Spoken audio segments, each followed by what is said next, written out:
Hi, it's Steve. Today we'd like to show you how to change the shutoff arm on the Ice Maker Refrigerator. It's a really easy job. Let me show you how we do it. So to do this repair, we're going to open up the freezer. We'll need to remove the ice bin, get that out of the way, and it's also a good idea to take that top shelf out of the way as well. So set the bin aside, and to give ourselves a little more room, we're going to remove that upper shelf. So just pull that door ahead, unclip it from the cracks on the side, and just flex one of those enough to pull the two hinge pins away, and set that aside. And then just lift up on that shelf, detach it from the hooks on the front, slide it back, tilt it up, and pull that completely out of the way. Now next we're going to make sure that we have that ice maker in the off position. So lift up on the old shutoff arm and make sure it stays in that off position. And then we'll detach it from the pivot point at the back and at the front.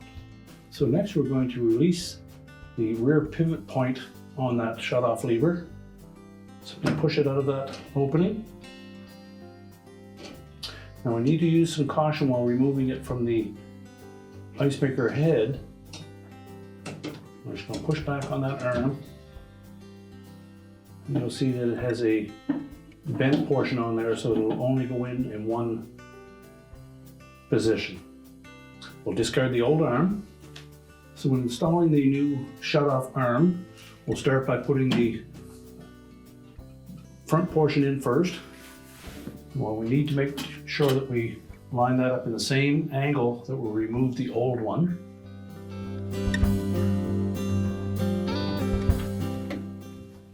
Make sure it's pressed firmly into that ice maker control. And then we'll go to the back and slide that into the pivot hole at the very back. Check that it stays in the off position when raised.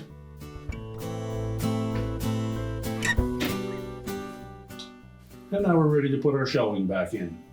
Now when reinstalling that ice bin, we want to make sure that that rear bearing is lined up with the drive forks on the auger drive.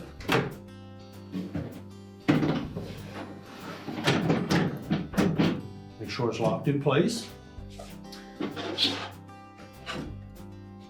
Next we'll slide that top shelf in. Engage it on the rear support pins first. Let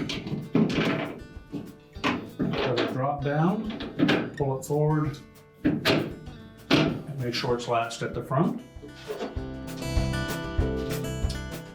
And we'll put that door in place. Just line up one of the hinge pins, just flex it enough that it'll fit in, engage the other one. Remember to turn the ice maker back on by lowering that shutoff arm. We can then close up the refrigerator. And our repair is complete.